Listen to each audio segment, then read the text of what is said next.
एक गांव में दो भाई रहा करते थे। बड़े वाले भाई का नाम था रामू और छोटे वाले भाई का नाम था रोहन। रामू और रोहन बहुत छोटे थे, तभी उनके माँ बाबा की मौत हो गई थी और फिर रामू दिन रात मेहनत करके अपने छोटे भाई को पढ़ाता लिखाता है और बड़ा करता है। रामू हमेशा अपने छोटे भाई से अच्छी तरह से बातें करता और उसकी हर एक मुश्किलों में उसका साथ देता। उसे कभी भी किसी चीज के लिए परेशान होने नहीं देता। लेकिन रोहन को इन सब चीजों से कोई फर्क नहीं पड़ता था। रोहन सिर्फ अपने आप के बारे में सोचता, बाकी उसे किसी से कोई लेना देना नहीं रहता था। रोहन हमेशा रामू को उल्टे जवाब देता था।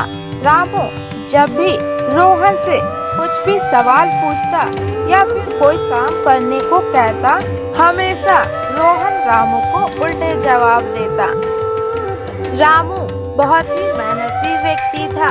रामू को दूसरों की मदद करना बहुत ही पसंद था और वो हमेशा दूसरों की मदद भी करता था। वहीं दूसरी तरफ रोहन बिल्कुल भी अच्छा व्यक्ति नहीं था। वो एक नंबर का लालची और घमंडी व्यक्ति है। उसे दूसरों से मतलब नहीं रहता है। एक दिन रामू के घर रामू का एक पड़ोसी आता है और रामू से कहता है, बेटा रामू, तुमने बहुत मेहनत करके अपने छोटे भाई को बड़ा किया है। तुमने एक माँ बाबा के फर्ज को अच्छी तरह निभाया है, लेकिन थोड़ा अपने ऊपर भी ध्यान दो। अब तुम्हारी उम्र हो गई है, तुम भी शादी कर लो और अपना घर बसा लो। तुम्हें भी घर में खाना बनाने के लिए एक बीवी मिल जाएगी जो रोज तुम्हारे लिए अच्छा खाना बनाएगी और तुम रोज मेहनत के साथ काम करना। बाबा, मैं आपकी बहुत इज्जत करता हूँ, लेकिन क्या करूँ, मेरा तो जो कुछ भी है मेरा भाई है। मैं उसके लिए ही जीता हूँ और उसके लिए ही काम करता हूँ। मैं शादी करना नहीं चाहता। बेटा रामू, मैं अच्छी तरह जानता हूँ कि तुम अपने छोटे भाई को बहुत मानते हो, लेकिन बेटा, मैं तुम्हारे पिता के जैसा ही हूँ। मैं और तुम्हारे पिता बहुत अच्छे दोस्त थे, इसलिए मेरा फर्ज बनता है कि मैं तुम दोनों का ख्याल रखूं। बेटा, तुम्हें शादी कर लेनी चाहिए। शादी करोगे तो तुम्हारी देखभाल करने के लिए एक औरत घर में आ जाएगी और छोटे भाई का भी ख्याल रखेगी। तुम्हारे काम में भी सहायता हो जाएगी और तुम्हारा खुद का परिवार भी बनेगा।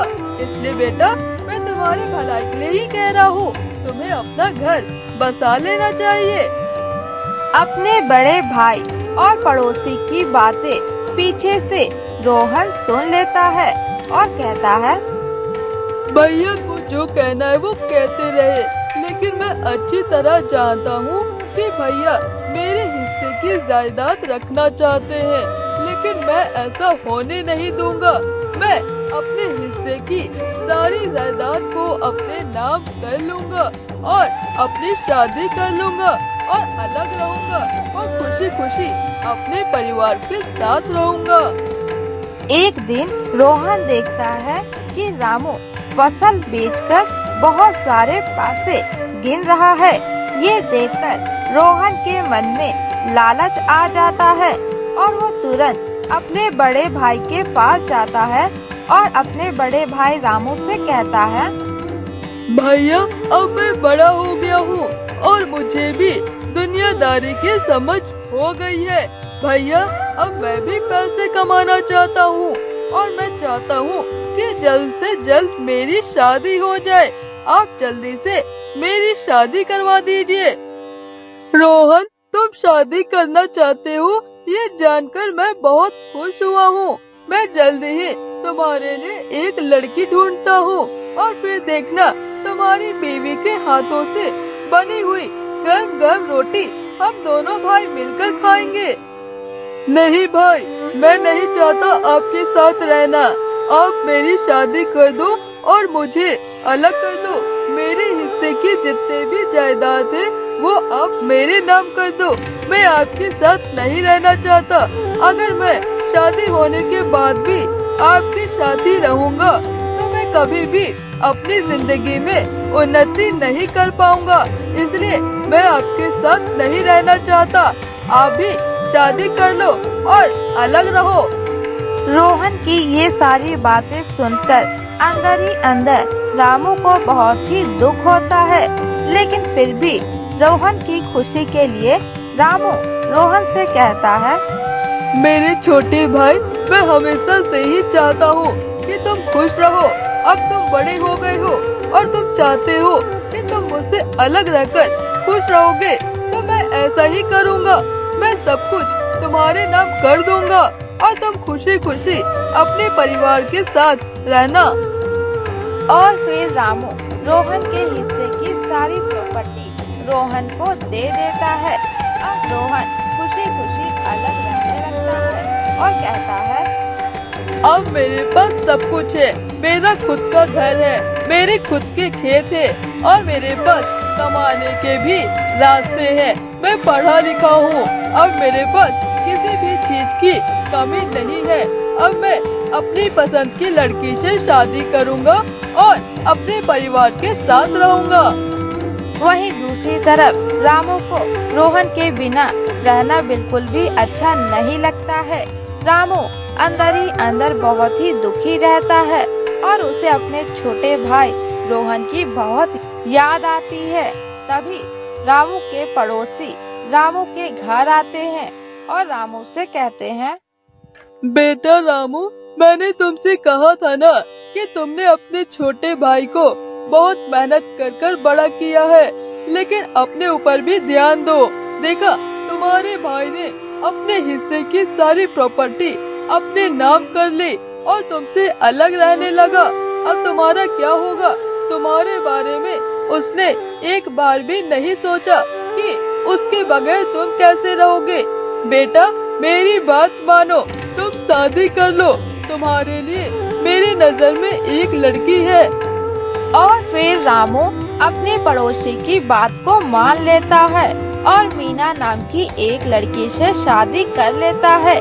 वहीं दूसरी तरफ रोहन भी अपनी पसंद की रानी नाम की एक लड़की से शादी कर लेता है।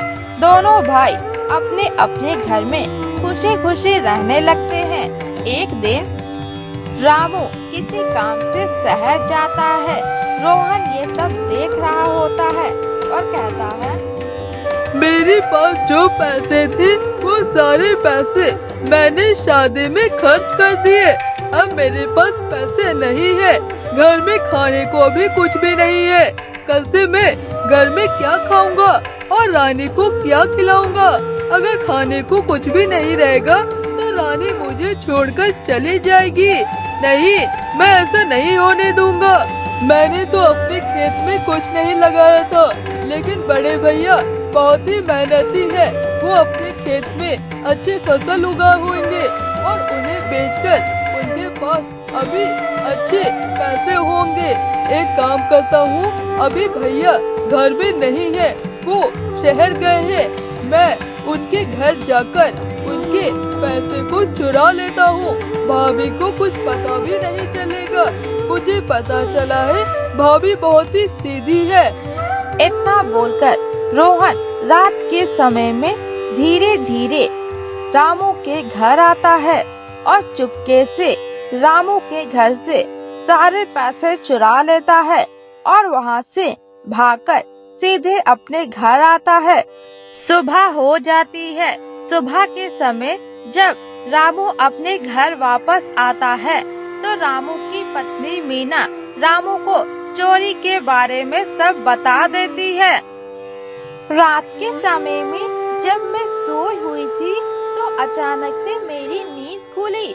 मैंने देखा कि धीरे धीरे आपके भाई हमारे रूम के अंदर आए और अलमारी से सारे पैसे चुराकर ले गए। मैंने शोर नहीं मचाया क्योंकि मैं घर में अकेली थी और अगर मैं शोर मचाती तो कहीं वो डर से मेरे ऊपर जानलेवा हमला न कर देते, इसलिए मैं चुप रही।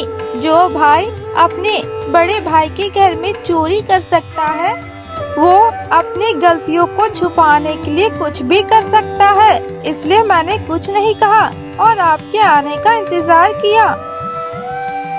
जिस भाई को मैंने अपने बेटे की तरह पाला, उसे कभी भी किसी चीज की कमी नहीं होने दी, उस भाई ने मुझे इतना बड़ा धोखा दिया।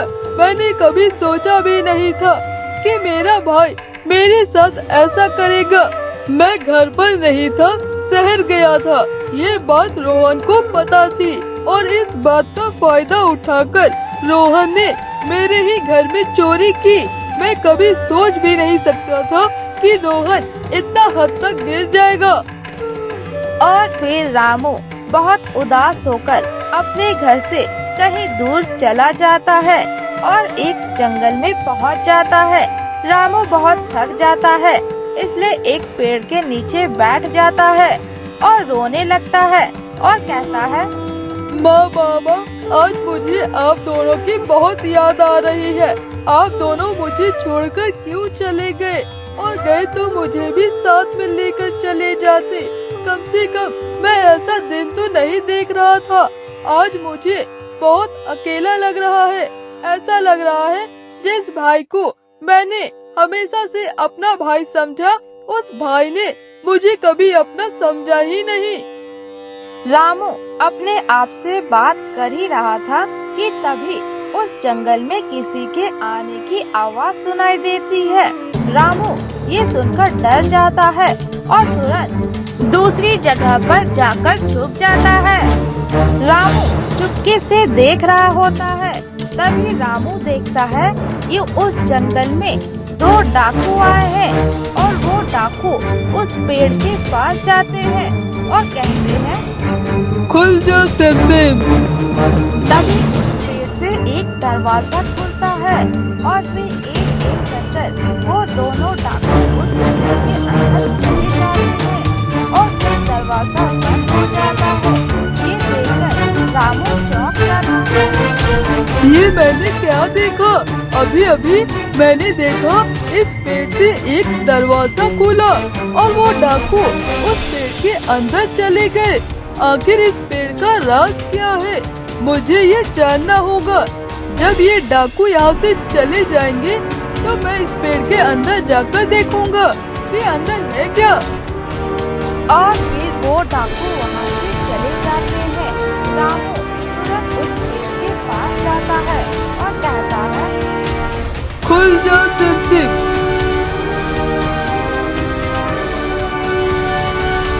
ये क्या? इतने सारे सोने, वो भी इस जगह पर। मैंने तो आज तक इतने सारे सोना कभी नहीं देखा था। आज पहली बार देख रहा हूँ। ये सारा सोना उन डाकुओं का है। नहीं, मुझे ज्यादा लालच नहीं करना है। अगर मैंने यहाँ से चुराकर कुछ भी ले गया और कहीं उन डाकुओं को पता चल गया तो वो मुझे जान से मार देंगे। नहीं, ज्यादा लालच करना ठीक नहीं है। मैं अपने घर जाता हूँ। और फिर बिना किसी लालच के रामू अपने घर वापस जा रहा होता है। तभी रोहन रास्ते में रामू को देख लेता है। रोहन को ये डर होता है कि कहीं रामू को उसके चोरी करने के बारे में पता तो नहीं चल गया। इसलिए ये बात जानने के लिए रोहन रामू के पीछे पीछे जाता है। रामू अपने घर पहुंचकर अपनी पत्नी को डाकुओं की संपत्ति के बारे में सब कुछ बता देता है। ये क्या, आपको इतना सारा सोना मिला और आप खाली हाथ घर वापस आ गए? अपने साथ थोड़ा सा भी सोना लेकर नहीं आए? नहीं मीना, ज्यादा लालच करना ठीक नहीं है। मुझे लगा वो सारे सोना उन डाकुओं का है, लेकिन जब मैं उस पेड़ के अंदर गया तो मैंने वहाँ पर शाही मोहर देखा। वो मोहर हमारे राजा का है, मतलब कि राजा अपने सोना को वहाँ पर छुपा कर रखे हैं। अगर मैं पकड़ा जाता तो राजा मुझे जेल में बंद कर देते। फिर तुम्हारा क्या होता मीना? मेरे पास जितना है मैं उतने में ही खुश हूँ, इसलिए मैंने वहाँ से एक भी सोना नहीं लिया। रामू और मीना की ये सारी बातें रोहन पीछे से सुन लेता है और उसके मन में लालच आ जाता है। तभी रोहन कहता है, मेरे भैया तो बहुत बड़े मूर्ख निकले। मैं उस जंगल में जाऊंगा और उस पेड़ के अंदर जाकर जितने भी सोने हैं सारे सोने को चुरा कर ले आऊंगा। भैया तो मूर्ख थे जो अपने साथ एक भी सोना लेकर नहीं आए, लेकिन मैं मूर्ख नहीं हूँ, मैं अपने साथ ढेर सारा सोना लेकर आऊंगा। इतना बोलकर रोहन उस जंगल की ओर जाने के लिए निकल जाता है और उस जंगल में पहुंच जाता है। खुल जा सिमसिम। इतना सारा सोना तो मैंने अपनी पूरी जिंदगी में नहीं देखा है। इतना सारा सोना अगर मैं ले जाता हूँ तो मैं पूरे गांव में सबसे बड़ा आदमी बन जाऊंगा। मेरे जितना अमीर कोई दूसरा व्यक्ति नहीं होगा। सिर्फ इतना ही नहीं बल्कि मैं ही राजा बन जाऊंगा। हाँ, मैं ये सारे सोना ले जाऊंगा अपने साथ। तुम्हारी इतनी हिम्मत ये राजा के गुप्त धन से और नजर डालने की कोशिश की है, तुम्हें हम छोड़ेंगे नहीं। बंदी बना लो इसे। नहीं नहीं, मुझे माफ कर दीजिए, मैं यहाँ पर गलती से आ गया।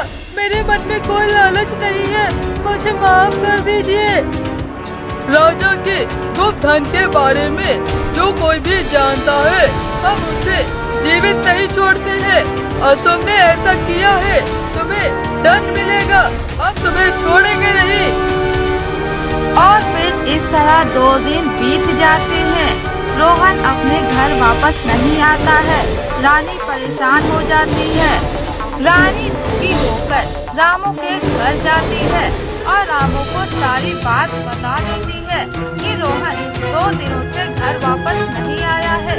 ये सुनने के बाद रामू परेशान हो जाता है। रोहन को इधर उधर ढूंढने लगता है। रामू रोहन को बहुत ढूंढता है, लेकिन कहीं पर भी रोहन नहीं मिलता है। फिर रामू को उसी पेड़ के बारे में याद आता है। रामू को लगता है कि कहीं न कहीं लालच में रोहन उसी पेड़ के पास गया होगा, और फिर ऐसा ही होता है। रामू उस पेड़ के पास जाता है और उस पेड़ के अंदर चला जाता है, जहाँ रामू देखता है कि रोहन को बंदी बना लिया गया है। ये देखकर रामू बहुत परेशान हो जाता है। रामू तुरंत रोहन को आजाद करता है और अपने घर वापस लेकर जाता है। भैया, आपने मेरे लिए सब कुछ किया, लेकिन फिर भी मैं आपसे दूर ही रहा। आपको कभी भी अपना नहीं समझा, लेकिन फिर भी आपने अपनी जान को जोखिम में डालकर मेरी जान बचाई। मुझे अपनी गलती का एहसास हो गया भैया, मैं कितना गलत था, मुझे माफ कर दीजिए। मेरे भाई, तुम्हें माफी मांगने की जरूरत नहीं है। मैं तुमसे कभी भी नाराज नहीं हुआ हूँ, और तुम हो छोटे भाई, तुम गलतियाँ करोगे और मैं माफ करता जाऊंगा। यही तो है बड़े भाई का फर्ज। भैया, आपके पैसे मैंने ही चुराए थे, मुझसे बहुत बड़ी गलती हो गई भैया, मुझे माफ कर दीजिए। मैं तो आपको अपना चेहरा दिखाने के लायक नहीं हूँ। ऐसा मत बोलो मेरे भाई, वो पैसे मैंने तुम्हारे लिए ही रखे थे और उसे तुमने ले लिया, मुझे कोई दिक्कत नहीं है। तुम मेरे प्यारे भाई थे और तुम मेरे लिए हमेशा मेरे प्यारे भाई ही रहोगे।